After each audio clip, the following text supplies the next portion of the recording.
थांब.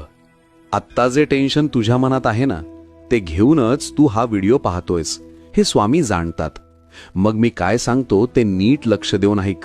बाळा, जे हातात नाही त्याची चिंता आणि जे अजून घडलेलं नाही त्याची भीती, यामुळेच मन जड होतं.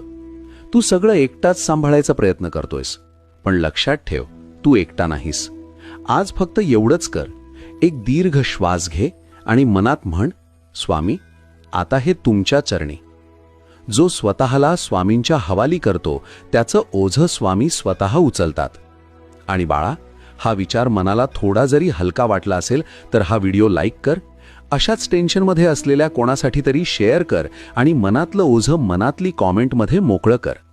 कारण धीर वाटल्याशिवाय स्वामींचा संदेश येत नाही.